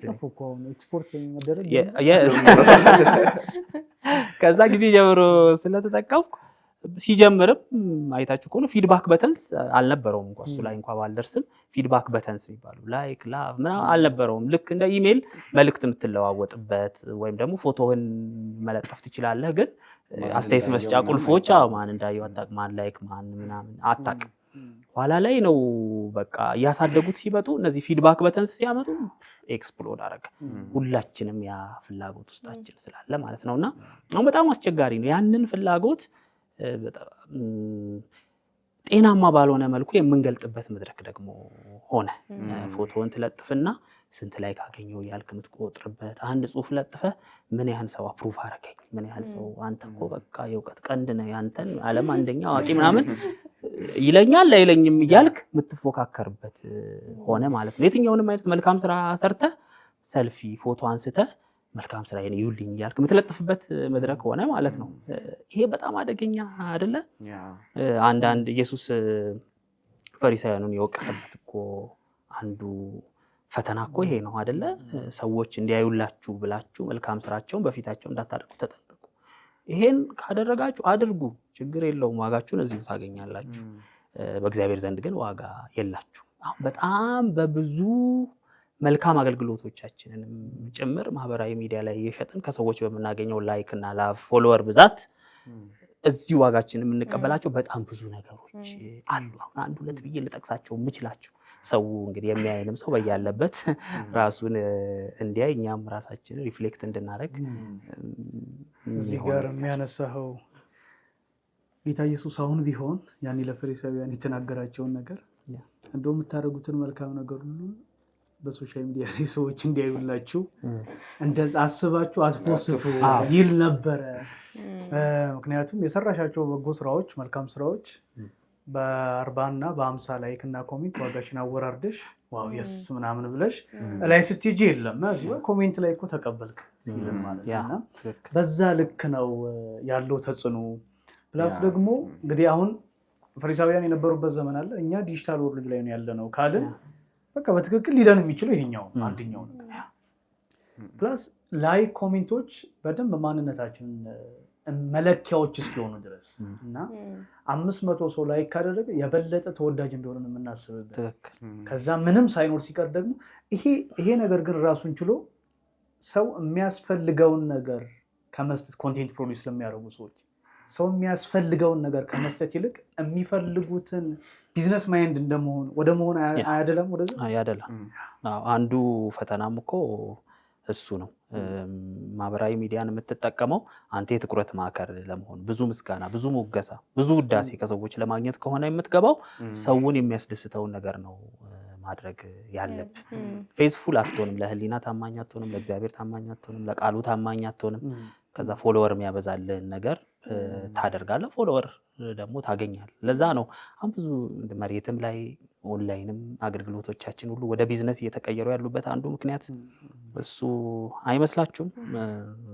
ያያለው አንዳንድ ክርክሮች ቲክቶክም ላይ ሌላ ምናምን ሰው ሲከራከር በቃ የሆነ ቴንስ ስታደርገው ኃይለ ቃላት ስትወራወር ምናምን ነው ብዙ ፎሎወር የሚገባው። እስቲ ካልም ሆነ በመረዳዳት መንፈስ በጨዋ ቋንቋ አውራ፣ ብዙ ሰው አይገባም። አዎ፣ ስለዚህ ታረጋለህ ያንን ማለት ነው እግዚአብሔር የማይወደውን ነገርና በቃ ማርኬቲንግ አንዱ ስትራቴጂ ይሆናል። አንድ ነገር ስታነሳም ነበረ ለምሳሌ ፌስቡክ ላይ ራሱ የማንነት ቀውስ ለማምጣት የሚዳርጉ ነገሮች ለምሳሌ ፌስቡክ ላይ ያየሁሽ አንቺን ነው አይደል ብለው አዎ እኔ ነኝ ግን እንደዛ አትመስይም አሁን ያ ራሱ ኦኬ ለካ እንደዛ አይነት ሰው መሆን አለብኝ እንዴት ነው ራስን አለመቀበል ላይ ራሱ ያለው ትልቅ ቻሌንጅ አለ ከዛ አንድ አሁን ሶሻል ሚዲያ ላይ የምናያቸው ነገሮች ቅድም ስታነሳ እንደነበረ ፐርፌክት ነገሩን ነው የምንለቀው ስለዚህ ሰውየውንም ስናይ ጥሩ ፓርቱን ነው የምናየው ድካሙን አናይም ስለዚህ እኛም ደግሞ ኮምፈርት የሚሰጠንን ነገር ብቻ ነው የምንፖስተው እና ከዛ ወርደን መሬት ላይ ቻሌንጅን ራሱ ለመኖር መሬት ላይ ያለውን እኔን ለመቀበል እና ሶሻል ሚዲያ ላይ ያለው እኔን ለማጣጣም ቻሌንጅ ውስጥ ነው እውነታን መጋፈጥ ራሱን ችሎ ገሃዱ ዓለም ላይ ያለውን ነገር ሌላው ይሄኛውን በአንድ ሳይድ በኩል አንስተዋል በደንብ መሬት ላይ ይሄ አሁን ይሄ በጣም ፊልተርድ የሆነ በጣም ጥሩ ነገሩ ስለሆነ ሶሻል ሚዲያው ላይ በደንብ የሚዘዋወረው ሪል ስትራግሉን አይደለም ያሰው መጥቶ በደንብ የሚያወራውና እንደው እኮ አመቱን ሙሉ እንደዚህ ያሳለፈ ነው ይመስለው አንድ ሰው ቫኬሽኑን የሆነ እንትን ሲያደርግ እኔ ኢንቴንሽናሊ ይሁን አሮን ነው ብቻና በምን ይሄ ፖስት የሚደረገው ምን የሚደረገውና መሬት ላይ ያለው ሰው ከእግዚአብሔር ጋር እንዲጣላ ሁሉ ምክንያት እየፈጠረለት ሊሆን ይችላል ምንድነው እኔ ጌታ ሆይ ማሽኖ ተሰበይ እኔም ኢትዮጵያዊ ነኝ ይሄም ሰው ኢትዮጵያዊ ነው እና እኩል ነው ያለብን ጫና ምናምንና በደም ዚስ ማች እየሄዱ ኢንቴንሽናችንን እንግዲህ ያው ልብንም ኩላሊትንም የሚመረምር እግዚአብሔር ነው ግን ክርስቲያኖች በብዛት ደግሞ ወደዚህ ነገር እየተወሰድን ሌሎች ጋር እኮ ችግር የለብንም አንድ ግን በክርስቶስ አምኖ የዳነ ሰው በእንደዚህ አይነት ልምምድ ውስጥ አዲክትድ ሆኖ ሲቆይ ራሱን የቻለ ጤናማ አይደለም ብለን ስለምናስብ ነው አሁን እየሞገትን ያለ ነው ራሳችንን እየሞገትን ያለ ነውና ወደዚህም እየተቀየረ ያለበት ሁኔታ ነው ያለው ሌሎችም በእግዚአብሔር ላይ እንዲያማርሩ ምክንያት የጸሎት ርዕስ ሁሉ እየሆነ ያለንበት ሁኔታ ነው ያለው ስለሱ ትንሽ ታነሳ ኤዲትድ ቨርዥን ነው በቃ የምናቀርበው ሶሻል ሚዲያ ላይ የምናቀርበው ማንነታችን እሱ ይሆናል የሆነ መሬት ላይ ካለው የተለየ የሆነ ቨርቹዋል አይደንቲቲ የሚባል ነገር አለ ትፈጥራለህ እዛ አየር ላይ ማለት ነውና አይገናኝም እዚህ ካለው ጋር ቀደም እንደው የፎቶ ምሳሌ ምናምን ስላነሳ ፎቶ ተነስተን እንዳለ እንኳን ፖስትም ብዙ ነገር እንቀያይራለን እና መሬት ላይ ያለነው እኛና እዛ ያለነው እኛ ሰውን ግራ እስኪያጋባ ድረስ እንሆናለን ጽሁፍም ስንጽፍ እንደዛ እንሆናለን የሚገርምህ ማለት ነው ያለውን ነው ለምሳሌ ብዙዎቻችን አሁን እግዚአብሔርን ቃል ስኩል ገብተን ብናጠናም ያን ያህል ጥሩ ያልሆንባቸዋል ሁሉን አውቃለሁ አይነት ሰው ያሳስታል በነገር ላይ እኔ ድሮ በጣም ፍሪኩዌንትሊ የምጽፍበት ጊዜ ላይ አንድ የሆነ አቧራም ያስነሳ ኢሹ ሲነሳ በውስጥ መተው አሴ እዚህ ጉዳይ ላይ ዝም አልክ እንጂ ምናምን የሚሉኝ ሰዎች አሉ ጻፍ እንጂ በል እንጂ ምናምን ከዛ ምንድነው ራሴን አድርጌ ማስበው በቃ የተነሳ መንፈሳዊ ውዝግብ ላይ ሁሉ የመጨረሻውን ቃል ሰጪ አይነት ሄደህ መዶሻውን በቃ ትመታውና የመጨረሻው አይነት በጣም ብዙዎቻችን እንደዛ በማሰብ አይነት ፕራይድ ውስጥ ተጠምደን ነበር ከዛ እንመጣለን ሰው ጋር ብዙ ላይክ እንዲያስገኝ ማናውቀው ቋንቋ በግሪኩ እንዲለዋል በብራይስቱ ላቲኑ ደግሞ በተለይ ምናምን በቃ ፈታትለዋለን ነው ማለት አናውቀውም እኮ ቋንቋውን ግን ያንን ስታረግ ምንድነው this guy is በቃ ስኮላር ነው ተብለህ ትታሰባለህ ማለት ነው ስለዚህ እየተወንክ ነው ማለት ነው ሪል ማንነትን እየሆንክ በተወንክ ቁጥር ደግሞ ብዙ ላይክ ይመጣል ከእግዚአብሔር ባይሆንም ከሰዎች ቢመጣ ብዙ ላይክ ይኖራል ያ ደግሞ ወደ ሆነ መንገድ ይዞ ይሄዳል እና ቅድም እንደተባለው ነው መሬት ላይ ያለና አየር ላይ ያለው ማንነት መጣጣም ስላልቻለ ብዙ የስነ ልቦና ቀውስ ውስጥ ገብተው ውጥረቱን መቋቋም ተስኗቸው ብዙ አይነት ህይወታቸው ላይ ራሳቸውን እስከማጥፋት ድረስ በተለይ ቲኔጀሮች በሚሆኑበት ጊዜ ያን አይነት ውጥረት ሊቋቋሙ የሚችሉበት ኢሞሽናል ማቹሪቲ የላቸው ከዛ የተነሳ ማይሆን አይነት ነገር ውስጥ የሚገቡበት ሱስ ውስጥ የሚገቡበት ራሳቸውን የሚያጠፉበት አይነት ብዙ ኬዞች አሉ በዓለም ላይ የተመዘገቡ ማለት ነው ስለዚህ በጣም በጣም መጠንቀቅና በቤተክርስቲያንም ደረጃ ትምህርት መሰጠት ያለበት ርዕሰ ጉዳይ ነው ብዬ ነው የማስበው እዚህ ላይ ምናልባት አንድ ክርስቲያን አሁን ያነሳናቸው ነገሮች ውስጥ አሁን ያነሳናቸው ቻሌንጅ ውስጥ ነኝ ብሎ ራሱን አዲክሽን ውስጥ መኖሩን ወይም ደግሞ ይሄ ትክክለኛው መስመር አልፎ መሄዱን ሪኮግናይዝ የሚያደርገው ምን አይነት ምልክቶች ሲታዩ ነው እንደዚህ ሲሆን ነው ብለን ምናነሳቸው ነገሮች ምንድናቸው አሁን ይሄንን የሚመለከትም ሰው ራሱን ቼክ እንዲያደርግ ኦኬ ይሄንን ስላለፍኩት እዚሁ ነኝ ማለት ነው ሚለው ምንን ስናይ ነው እሱን ብታነሳለን ያ እሺ እንግዲህ ማህበራዊ ሚዲያ በሱስ ደረጃ ያለ አጠቃቀም አለኝ ወይስ የለኝም የሚለውን ለማወቅ ከሱስ ትርጉም ብንነሳ ጥሩ ነው ብዬ አስባለሁ። ሱስ ማለት ራሱ ምን ማለት ነው የሚለውን እና ይሄ ምሁራኑ የዘርፉ ምሁራን የሰጡት መጽሐፌም ላይ ያስቀምጡት አንድ ትርጉም አለ። ሱስ ማለት አንድ ነገር ውጤቱ አጥፊ መሆኑ የታወቀ ግን ከዚያ ነገር ወይም ንጥረ ነገርም ሊሆን ይችላል፣ ሌላ ቢሄቪራል አዲክሽን የሚያስከትልም አይነት ልምምድ ሊሆን ይችላል። ከዚያ ስለሚገኘው አስደሳች ስሜት ወይም መነቃቃት ሲባል አንድን ያንን ልማድ በተደጋጋሚ የማድረግ ሁኔታ ነው ሱስ ተብሎ የሚጠራው ራሱ ማለት ነው። ለምሳሌ ድራግ የሚወስድ ሰው አጥፊ ውጤት እንዳለው ያውቃል። ሲጋራ የሚያጨስ ሳምባውን እንደሚጎዳ፣ ጉበቱን እንደሚጎዳ ያውቃል። ፓኬቱ ላይ ራሱ ተጽፏል ገና ሲገዛው አጥፊ ውጤት እንዳለው ያውቃል። ታዲያ አጥፊ ውጤት ያለው ለምንድን ነው? የሚያገኘው ነገር አለ፣ የሚያስደስት ነገር አለ። ዶፓሚን ያገኛል፣ ይመነጫል፣ አእምሮ ላይ መነቃቃት ያገኛል። ያን ለማግኘት ሲል ነው ሱስ ሆነ ደግሞ የሚባለው። ፍሪኩዌንትሊ በተደጋጋሚ ሲደረግ አሁን የወሰድከውን አይነት ዶዝ እየጨመረ ነው አይደል? ዶዙ ራሱ መጀመሪያ ስትወስድ ያገኘሃት ደስታ ጋር ለመድረስ ነው ስትዳክር ወደ ሱስ ዓለም ውስጥ ጭልጥ ተብሎ የሚገባው ማለት ነው። ስለዚህ ማህበራዊ ሚዲያዎቻችንንም ስናይ ተመሳሳይ አይነት ኢፌክት አላቸው ከሳብስታንስ አዲክሽን ጋር ማለት ነው። ዶፓሚን ይሰጡናል። ስልካችን ቀኑን ሙሉ ዘግተን ውለን ደግሞ ማታ በሆነ አጋጣሚ ተዘጋንበል ማታ ስትከፍት ዳታ ኦን ስታደርግ ዋይፋይ ኮኔክት ስታደርግ ደስ ደስ የሚል ስሜት ምናምን ዶፓሚን ኖቲፊኬሽኑ ምን አምልጦ ምን ላገኝ ቡናው ላይ ያነቃቀኑ ኧረ ምን አያነቃቀም።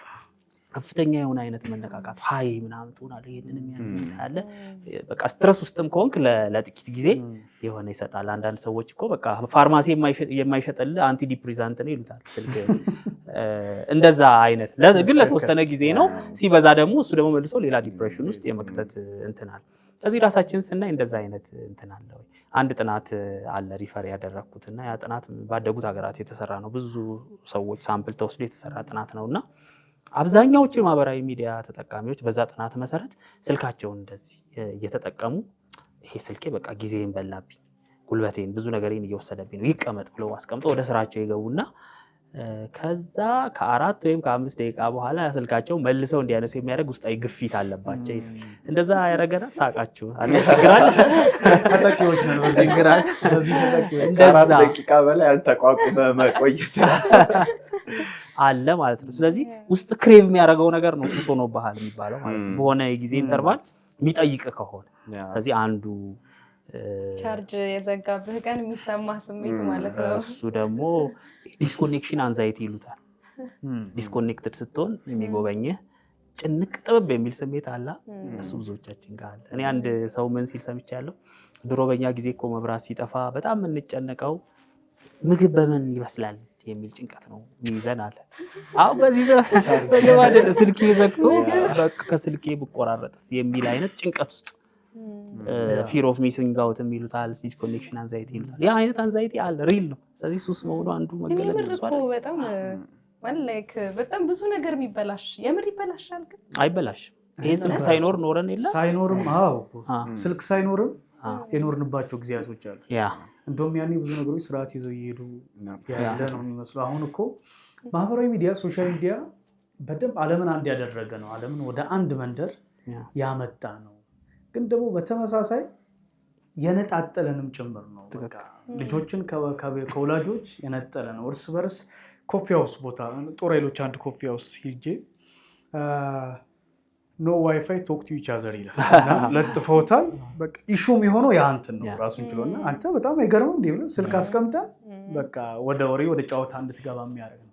ፍሪ ዋይፋይ ቢኖርስ በቃ ሰው መጠጣቱን ሁሉ ሳያስታውሰው የስልኩም ሱሰኛ ነው። እንደገና ቡናም 2-3 የመጠጣት እድሉ ራሱን ችሎ ሰፊ ነው ሊሆን የሚችለው ያልነበረበት ጊዜ ግን ያለ አይመስልም እኮ ማለት አሁን ሪሰንትሊ አንድ አገልጋይ ቸርች እየሰበከ ለወጣቶች ነውና በነገራችን ላይ ነበር እሺ ልጆች ለቲኔጅ ነው ወጣት ነው አብዛኛውና የራሱን ኤክስፒሪየንስ ሪሰንትሊ ነበረ። ስልክ የሌለበት ጊዜ ነበር ኖረናል። ስማርት ስልክ እጃችን ላይ ያልነበረበት ጊዜ እንደዚህ አይነት እኮ ነው። እንዴት ኖራችሁ ነው እኮ ግን የሚያስብለው አይደል? እንደ አሁን ላይ ያለው ፕሬሸር በቃ ሊትራሊ ያለ ስልክ መኖር የማይቻል እስኪመስል ድረስ አድርሶናልና ይሄንንም እኮ አንደርስታንድ ያደረጉ ናቸው። አሁን መጽሐፍ ላይ ውስጥ ወደ ገጽ 54 ምናምን አካባቢ ላይ ባደጉ ሀገራት ሪሃቢሊቴሽን ሴንተሮች አሉ። አሁን ከቴክኖሎጂ ሱስ አዲክሽን እንዲያገግሙ ማለት ምክንያቱም ራሱን ችሎ ይሄ አዲክሽን የሰውን ፕሮዳክቲቪቲ እንትኑን መጠኑን ራሱ የሚቀንሱ ናቸው። ሳውዝ ኮሪያ ነው አይ ቲንክ ወደ 140 ምናምን በላይ የሚሆኑ የሪሃቢሊቴሽን ሴንተሮች አሉ ማገገሚያ። የተወሰኑ ያክል ደግሞ የሚሆኑ ሆስፒታሎች ነፃ አገልግሎት የሚሰጡ ናቸው።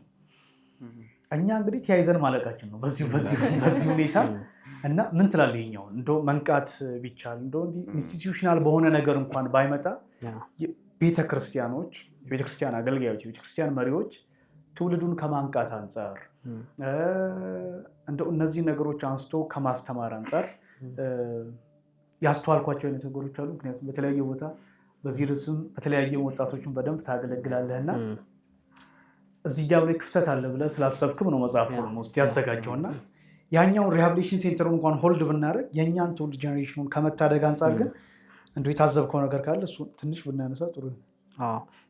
አሁን በጣም የሚገርምህና እንደው አስጊ ነው ብዬ የማስበው ነገር የሶሻል ሚዲያ ብቻ ሳይሆን ከሶሻል ሚዲያ በኋላ ደግሞ እየመጡ ያሉ በጣም ብዙ ሊያሳስቡን የሚገቡ ነገሮች አሉ። ከሶሻል ሚዲያ በላይ ማለት ነው። አሁን ኤአይ ቴክኖሎጂ እየመጣ እንዴት እንደምንጠቀም ምን የተሰራ ነገር አለ። እኔ ሶሻል ሚዲያ ርዕሰ ጉዳይ ላይ ጥናት በማድረግበት ጊዜ ሀገር ውስጥ የተሰራ የትኛውም ተቋም የሰራው መንግስታዊ ተቋም ቢሆን መንግስታዊ ያልሆነ ተቋም ወይም ደግሞ ሃይማኖት ተቋም የሰራው ሪሰርች አላገኘውም። ኖሮ አክሰስ አላደረግ ቀርቼ ከሆነ ኦኬ እኔ ስንፍና ሊሆን ይችላል ወይም አለመገጣጠም ብለን እንውሰደው።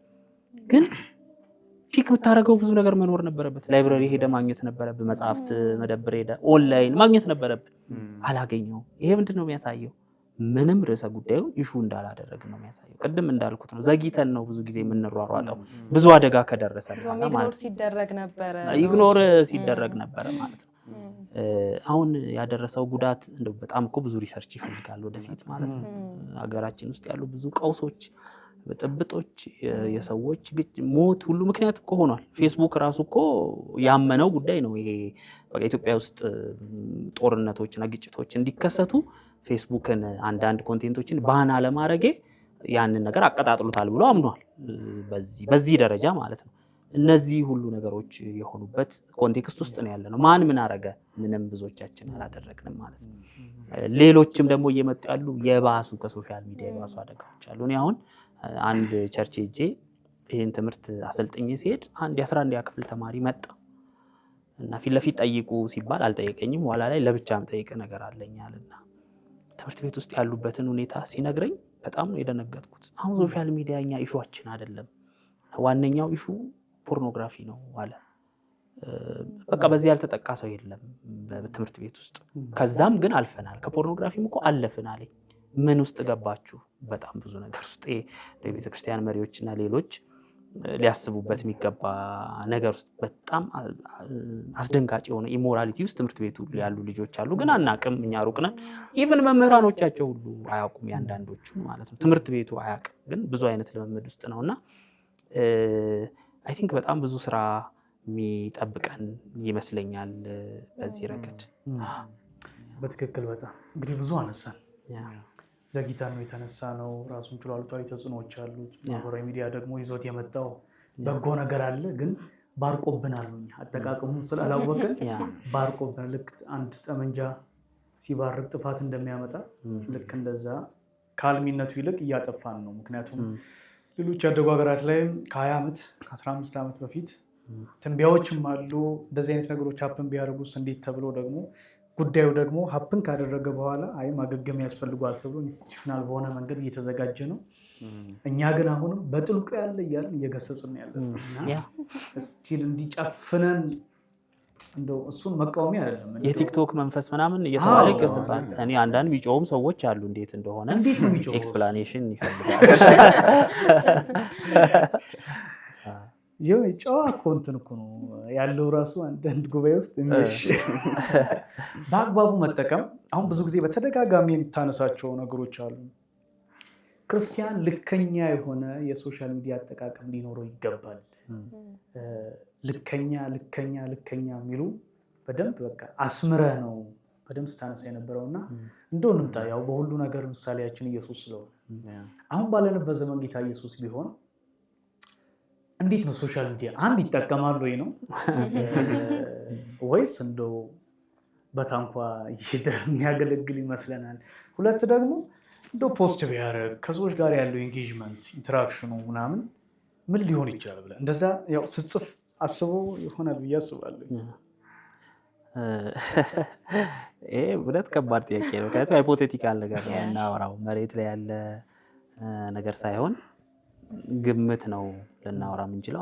አንዳንድ ሰዎችን ይሄ ግምት ራሱ በጣም እንደሚያስቆጣቸው ግን አስተውያለሁ። አንድ ቸርች በቅርብ ጊዜ በዚህ ርዕሰ ጉዳይ ላይ ስልጠና ለመስጠት መሄድ ኖረብኝና ከስልጠናው በፊት ግን ቸርች ውስጥ ያሉ ቲኔጀርስ አንዱ አንስተው የሚከራከሩበት ጥያቄ ነበር። ኢየሱስ ቢኖር ይጠቀም ነበር? አይጠቀምም? ይጠቀማል። ክርክሮች አሉ። እሺ ቢጠቀማል የምትሉ እንዴት ነው የሚጠቀመው? እንደዚህ አይጠቀም የምትሉ ለምንድን ነው አይነት ክርክር ሶሻል ሚዲያቸው ላይ ፖስት አደረጉት ማለት ነው። እና የሚቆጡ ሰዎችንም ጭምር አየው። እንዴት ጌታዬን ስልክ ፌስቡክ ይጠቀማል ትላለህ? ብላስፌሚ አድርገው የሚያስቡ ሰዎች ስላሉ በጣም ይሄን ዝም ብለን እንቆርጠዋለን። ግን አንድ ጓደኛ ያለኝ ደግሞ አለ መጽሐፌ ላይ መቅደም የጻፈልኝ የአምላክ ቸርነት የእሱ ፐርስፔክቲቭ ደግሞ አለ። ኢየሱስ ወደ ምድር የመጣበት የጠፉትን ሰዎች ሊፈልግ ነው እና ባገኘው አጋጣሚ ሁሉ በቻለው መንገድ ሁሉ የጠፉትን ለመድረስ ሞክሯል አይደለ? በየመንገድ ዳር ኢየሱስ ይሰብክ ነበር። ህዝብ በተሰበሰበበት ቦታ ይሰብክ ነበር። በገበያ ይሰብክ ነበር። ባህር ዳር ላይ ያሉ ሰዎችን ታንኳ ላይ ቁጭ ብሎ ያስተምር ነበር። ሰው ቤት ለቤት ይሄድ ነበር። በቃ ኢየሱስ ሰውን ለማግኘት ያልተጠቀመው ሚንስ የለም እና አሁን በዚህ ዘመን ኢየሱስ ክርስቶስ ቢመጣ የጠፉትን ሊፈልግ ከሆነ ብዙ የጠፉ ሰዎችን በቀላሉ ማግኘት የሚችልበት መንገድ የቱ ነው ብለህ ብታስብ ሶሻል ሚዲያ ነው። ስለዚህ እዛ ላይ መልእክቱ የሚናገር ይመስለኛል። ሰሙም አልሰሙም የሚል አይነት ፐርስፔክቲቭ አቅርቧል። በጣም ቻሌንጂንግ ሀሳብ አይደለ? ምክንያቱም ሃይማኖት ቸርች የሚመጣ ይመስለናል። አሁን ኢየሱስ ቢመጣ እኛ ሎካል ቸርች መጥቶ ፓስተር የሚያደርግ አይደለም። የትም ቸርች ራሱን አይደንቲፋይ አላደረገም። ሪሊጂየስ ኮሚኒቲም ውስጥ ተገፍቶ ገና እርሊ ስቴጅ ላይ ነው የወጣው እንደምናውቀው ጌታ። ስለዚህ ምናልባት ይኖረው ይሁን ሶሻል ሚዲያ አላውቅም። ብዙ ክርስቶስን የሚያገለግሉ በጣም በጤናማ መንገድ ወንጌልን እድሜያቸውን ብሎ ሰብከዋል የምንላቸው ብዙ ሰዎች ግን ማህበራዊ ሚዲያ አላቸው። በሱ ስለ ኢየሱስ ሲናገሩ ሰምተናል። እነሱ በሰበኩት ስብከት፣ እነሱ ባስተማሩት ትምህርት በዩቲዩባቸው በምን እየተከታተልን እኮ ነው ብዙዎቻችን። እንደው መንፈሳዊ አባት ራሱ ሁነኛ አባት ያላገኘን ግን ደግሞ ስፒሪቹዋሊ ፎርምድ የሆነው የእሱን ትምህርት ሰምቼ ነው የምንላቸው ብዙ አሉ። እና ክራይስት ዩቲዩብ ላይ መልእክቶቹን አይጭን ይሆን? እሱ ባይጭን እንኳን የሆኑ ሰዎች ቀርጸው እንዲጭኑ አይፈቅድ ይሆን ምናምን ብዬ ጠይቃለሁ። ግን ቁርጥ ያለ ነገር ብዬ ደግሞ እንዳልወገር ምን ማለት ነው። ማን የሚከተለው ይመስላችኋል?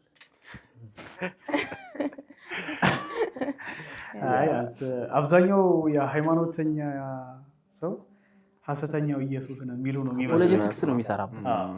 እንደዛ ነው የሚያደርገው።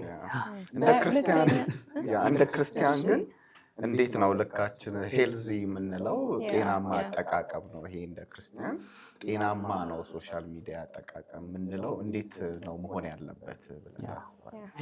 እኔ ጤናማ የማህበራዊ ሚዲያ አጠቃቀም ወደሚለው ከመግባታችን በፊት ስለ ቴክኖሎጂ ጠቅለል ያለ ነገር ብንመለከት፣ ምክንያቱም ሶሻል ሚዲያም ዲጂታል ቴክኖሎጂዎቻችንም የቴክኖሎጂ አንድ ክንፍ ናቸው። ብዙ አይነት ቴክኖሎጂዎች አሉ ሰዎች ችግር ይፈታሉ ብለው የሰሯቸው። ቴክኖሎጂ ጠቅለል ባለ መልኩ ስንመለከት ችግር ፈቺ የሆኑ የሰው ልጆች እግዚአብሔር የሰጣቸውን የመፍጠር ችሎታ ተጠቅመው የሰሯቸውን ቱልስ እና ሌሎች መሳሪያዎችን የሚያመለክት ነገር ነው አይደለ? በራሱ ትርጉሙም ራሱ እንደዛ። እዚህ ቴክኖሎጂን አጋንንታዊ ወይም ደግሞ የሆነ መጥፎ ነገር አድርገን ማንስልበት አንዱ ምክንያት ከእግዚአብሔር በተሰጠን የመፍጠር ችሎታ ከእግዚአብሔር መልክ ከተካፈልናቸው ነገሮች አንዱ መፍጠር አይደለ?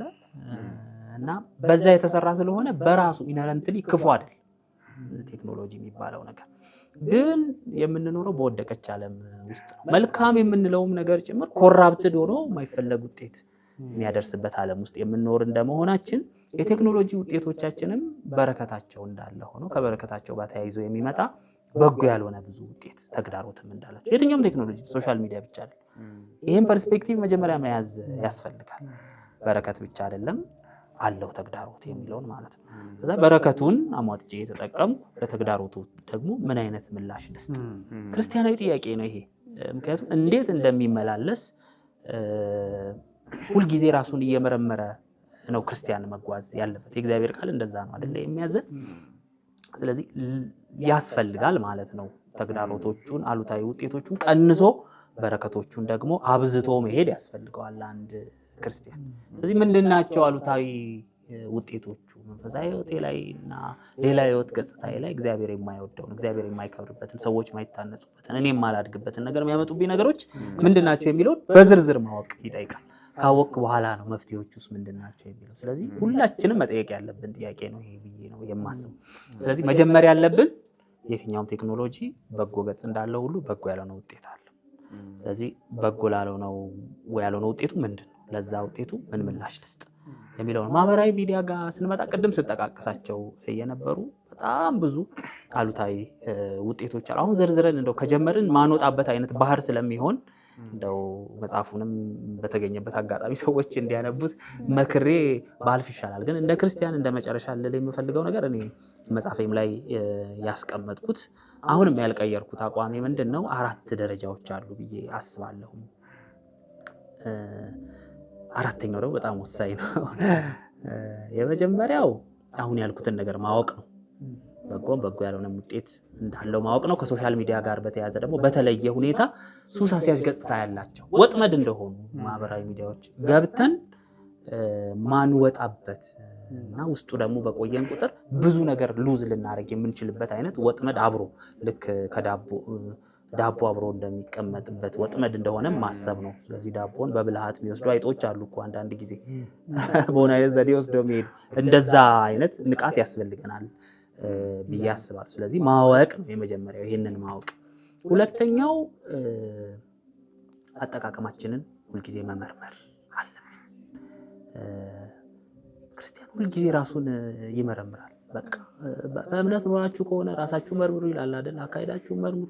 አንዳንዴ የቆምን እየመሰለን ወድቀን ሊሆን ይችላል። ተጠንቀቁ። ብዙ አይነት እኮ ማስጠንቀቂያዎች አሉ። አይመስለንም ደህና ነን እያል ደህና ማንሆንባቸው ብዙ ነገሮች ስላሉ የማህበራዊ ሚዲያ አጠቃቀማችንን ቆም እያል ምንጠይቅበት፣ ወደኋላ ሄደን እስካሁን ድረስ በማህበራዊ ሚዲያ ገጾች የለጠፍኩት ውስጥ ለውስጥ የተላላኩት ሰዎች የለጠፉት ልጥፍ ስር ሄጄ ኮሜንት ያደረግኩት ላይክ ያደረግኩት ምናምን ያ ሁሉ ተጠረቃቅሞ እግዚአብሔር ሲያየው ምን ይላል? ጎሽ ልጄ በቃ የሚናገረው ነገር ማህበራዊ ሚዲያ ላይ የሚያሳልፈው ጊዜ የሚሰራው ነገር ሁሉ እኔን የሚያከብር ነው ይላል። ራሱን የሚጠቅም ነው፣ ቤተሰቦቹ የሚኮሩበት ነው፣ ቤተክርስቲያን የምትታነጽ ነው ይላል ጌታ። መመርመር ማለት ይሄ ነው። ያንን በጣም ማየት ማህበራዊ ሚዲያ ላይ ስቆይ ብዙ ጊዜን እየበላብኝ ስራዬን እያዘገየ ነው። አሳይመንት መስራት እያቃተኝ ነው። ንቃቴ በጣም እየወረደ ነው። የሆነ አንገብጋቢ ነገር እዚህ ጋር እያለ አንዳንድ ጊዜ ቤተሰብ ያላቸው ሰዎች በጣም ከባድ ነው። አሁን አይተህ ከሆነ ወላጆች ከልጆቻቸው ጋር ማያወሩበት፣ እርስ በርስ ማይገናኙበት፣ አንድ ክፍል ውስጥ ቁጭ ብለው እንኳን ልጆች በፊት ለፊት ከማውራት ይልቅ በቴክስት ማውራት ቢቀናቸው አይነት ሁኔታ ተፈጥሯል። ይሄ በጣም አደገኛ እኮ ነው። ምክንያቱም ልጅ ትውልድ የሚሰራው ቤት ውስጥ ነው። ቤት ደግሞ ማይነጋገሩ ሰዎች ያሉ፣ ቸርችም ስትመጣ ያን አይነት ነገር ታገኛለህ ማለት። ስለዚህ መመርመር ያስፈልጋል። እንደ ቤተሰብ መመርመር ያስፈልጋል፣ እንደ ቤተክርስቲያን፣ እንደ ሀገር። በተለይ ግለሰቦች ደግሞ ግላዊ ማህበራዊ ሚዲያ አጠቃቀማቸውን ማወቅ፣ መመርመር። ሶስተኛው ከመመርመር ብቻ በቂ አይደለም፣ ማወቅም ብቻ በቂ አይደለም። ችግሩን ካወቅን በኋላ ደግሞ ወደ መፍትሄ መንደርደር ያስፈልጋል እና መፍትሄው ያው መገደብ የሚባለው ሶስተኛው ደግሞ መገደብ እንደየሰው ይለያያል። አንተ በምትገድብበት መንገድ እኔ አልገድብ ይሆናል። ግን ለእኔ ኢፌክቲቭ የሚሆነው የቱ ነው? አንዳንድ ሰው ምን ያደርጋል? ስክሪን ታይሙን ሴቲንጉ ላይ ምናምን ሴት አድርጎ በቃ በቀን ውስጥ ማህበራዊ ሚዲያ 30 ደቂቃ ነው የምጠቀመው ይልና 30 ደቂቃዋ እንደሞላች ሲያቅ አይከፍትም። በቃ ራሱን በዛ መልኩ ያሰለጠነ ሰው ሊኖር ይችላል። የሆነ እድልም ሊያመልጠው ይችላል፣ አይታወቅም። የሆነ የስራ ኢሜይል በዚህ በ5 ደቂቃ ውስጥ መልስ የሚባል መጥቶለትስ ቢሆን ብዙ ጊዜ አይከሰትም፣ ግን ተከስቶ ሆነ አመለጠው ማለት ነው። በዛ አይነት መልኩ ራሱን እንትን የሚገራ አይነት ሰው ይኖራል። በቤተሰብ ደረጃ አንዳንድ አዲክቲቭ የሆኑ ሳይቶችን ባን የሚያደርግ አይነት ፕሮግራም በመጠቀም እንደገና ደግሞ ከዚህ ሰዓት እስከዚህ ሰዓት ድረስ የቤተሰብ ጊዜ ነው፣ ከዚህ ሰዓት እስከዚህ የጸሎት ጊዜ ነው፣ ከዚህ ሰዓት እስከዚህ የጥናት ጊዜ ነው ብለው ደግሞ ያን ሴት ያደርጉና ስልካቸውን ሳሙኤል ወስዶ ያስቀምጡታል። አጠገባቸውም አያደርጉትም እንዳይፈተም። በዛ አይነት መልኩ የሚገድቡ ሰዎች አሉ።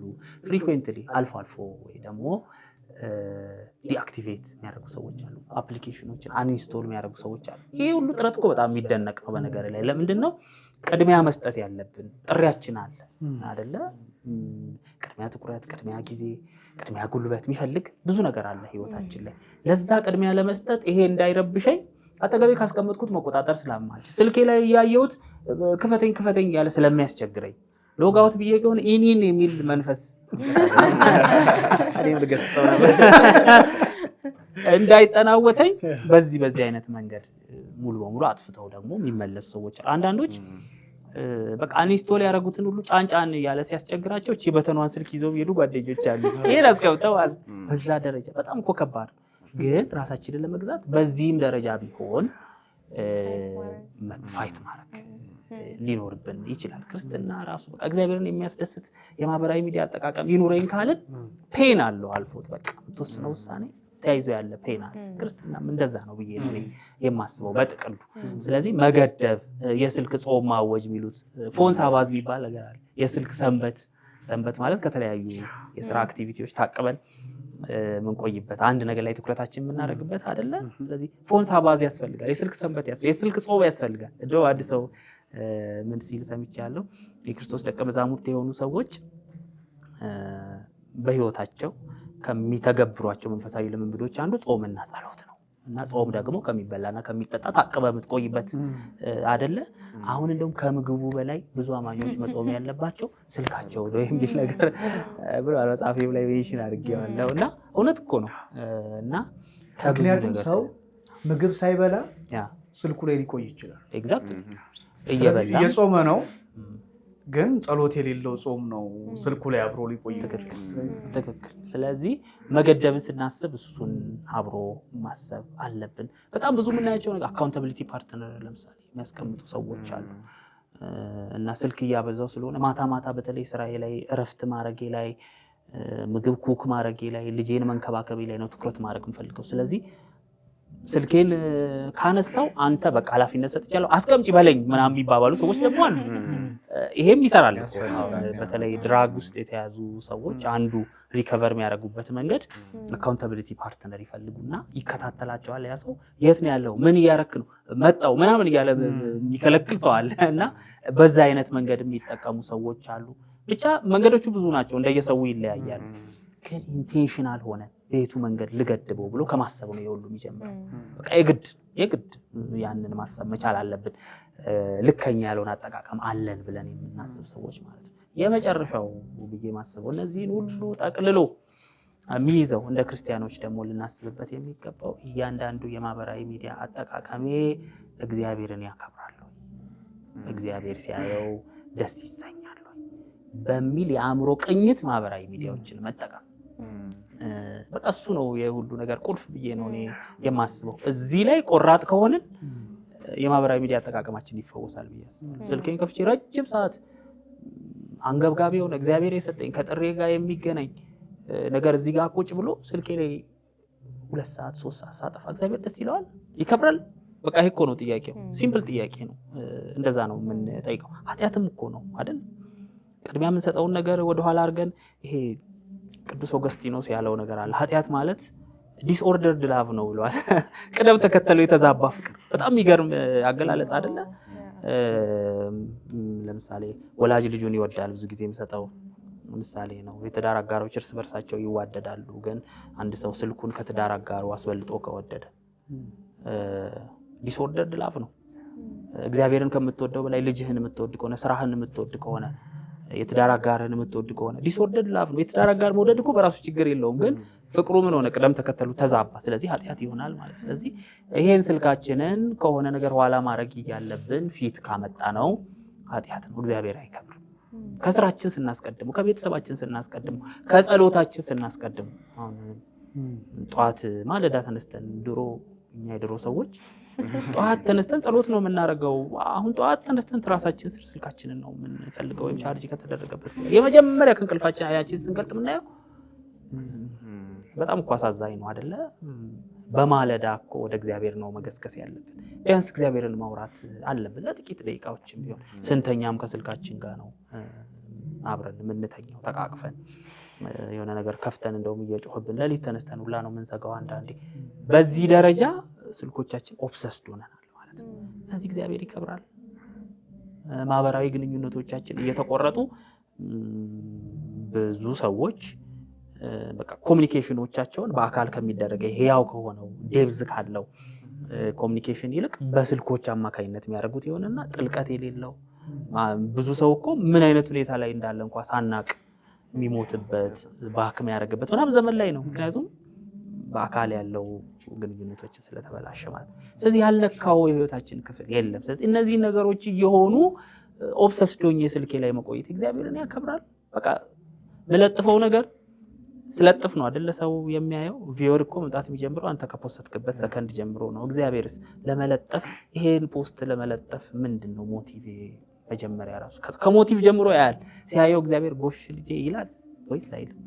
ኢንቴንሽናል ሆኖ ለእግዚአብሔር ክብርን ያመጣል አያመጣም በሚል መንፈስ መጠቀም ማለት ይሄ ሁል ጊዜ ኪውሪየስ መሆን የሚጠይቅ ነገር ይመስለኛልና የምታደርጉትን ሁሉ ለእግዚአብሔር ክብር አድርጉ ስላልን ስለተባልን ያ ደግሞ የስልክ አጠቃቀማችንም እንደሚጨምር ከማሰብ ጋር ስልኮቻችንን መጠቀም የማህበራዊ ሚዲያ አጠቃቀማችንን ይፈውሰዋል የሚል እምነት ነው ያለኝ። ቴንኪዩ አሲ። ከዚህ ድምድማት በኋላ መቀጠል ከባድ ነው። አንድ ክርስቲያን እንደ ክርስቶስ ተከታይ እንደተለወጠ ደቀ መዝሙር ሊኖረው የሚችለው በየትኛውም አይነት ምልልሱ ድርጊት ውስጥ በቃ ቢብሊካል በሆነ ቅኝት ነገሩን እንዲቀኝ መጠየቅ ያለበት አንድ ትልቅ ጥያቄ ነው። እግዚአብሔር ይከብርበታል ወይ በማደርገው በእያንዳንዱ ነገር የሚለው ነገር ከሞቲቭ ጀምሮ ነው። ፖስት እንኳን አድርገን ብዙ አበረታች ነገሮች ቢመጡም ግን ያንን ነገር ደግሞ እግዚአብሔር ይወደዋል ወይ ያደረግንበት ሞቲቭ ምንድን ነው የሚለውን ነገር ይሄኛው መሰመር አለበት ነው። በጣም በሚገርም ሁኔታ አሁን ይሄን ጥያቄ ስትጠይቅ ይሄ በጣም ኦብሰስድ መሆንህን ብቻ ሳይሆን በዚህ ዘመን እየኖርክ ኢግኖር ማድረግህን ራሱ ይሄ ጥያቄ የሚመልስ ይመስለኛል። ማለት አለመጠቀም አሁን ለምሳሌ አንዳንድ ሰው ቶታሊ ኢግኖር ሊያደርገው ይችላል እና ራሱን ከእንደዚህ ነገር ቶታሊ ዲስኮኔክትድ አድርጎ እየኖረ ራሱ ያለ ሰው በዚህ ዘመን እየኖርኩ ለእግዚአብሔር ክብር ከሆነ የምኖረው ለወንጌል ከሆነ የምኖረው ይሄንን ነገር አንድ ቱል ሆኖ ያለው ነገር ፉሊ ደግሞ ኢግኖር ማድረግ የራሱ እግዚአብሔርን ያከብራል ብለህ ስትጠይቅ እሱ ራሱ እንደማያከብረው ታውቃለህ። ማለት አሁን እነዚህን ሁሉ ጥያቄዎች ስንጠይቅ ኢግኖር አድርጉት ስለማለት አይደለም። ይሄኛው ጥያቄ እግዚአብሔርን ያከብራል የሚለው ጥያቄ እንድትጠቀምም ያደርጋል፣ ፎርሹ ያደርጋል። በቃ እግዚአብሔርን ለማክበር የግድ መጠቀም አለብኝ ወደሚለው ራሱ ይመልሳል። ከዛኛውም ጽንፍ ይመልሳል። ልከኛ ያለው ቦታ ላይ ያመጣልና በጣም ትክክለኛ ጥያቄ ነው። ቴንክ ዩ አስዬ፣ እግዚአብሔር አብዝቶ ይባርክ። የማይፌሎ እንግዳ ስለሆንክ ካለ ጊዜ በደንብ ከሩጫ ሀሳብን ሼር ስላደረግከን መጽሐፍን የት ማግኘት ይችላሉ? ግን አሁን ለጊዜው ህትመት ላይ የለም። ቀጣይ መታተም የሚችልበት ሁኔታ እንዲመቻች ጥረት እያደረኩ ነው። ያ ማይሆን ከሆነ ግን አሁን ካለው ከህትመት ዋጋ አንጻር ደሃ ስለሆንኩ ትረዱኛላችሁ። ያ ማይሆን ከሆነ ግን በሶፍት ኮፒ አማራጮች የሚሰራጭበትን መንገድ እያሰብኩ ነው። አሁን ብዙ ሰው በቀላሉ ሶፍት ኮፒ ማንበብ የሚችልበት አይነት ጊዜ ላይም ስለሆነን በዛ መልኩ ዝም ብዬ እንዲለቀቅም እያሰብኩ ነው። በቅርብ ጊዜ እንደዛ የሚሆን ይመስለኛል። አሳውቃለሁ። ቴንኪው በጣም ጌታ ብስቶ ይባርክ። ጥሩ ጊዜ ነበረን። የተወደዳችሁ የማይፌሎ ቤተሰቦች ዛሬ ከወንድማችን አሳየኝ ለገሰ ከመጻተኛው ስልክ ደራሲ ጋር ጥሩ ጊዜ አሳልፈናል። በደንብ እንደተጠቀማችሁበት ተስፋ እናደርጋለን። ሳምንት በሌላ ጉዳይ ከሌላ እንግዳ ጋር ወደ እናንተ ተመልሰን የምንመጣ ነው የሚሆነው። እስከዛው ድረስ እግዚአብሔር አምላክ የሚጣፍጥና የማትጸጸቱበትን ሳምንት ይስጣችሁ። ጌታ ይባርካችሁ። እኛ በዚሁ ጨረስን።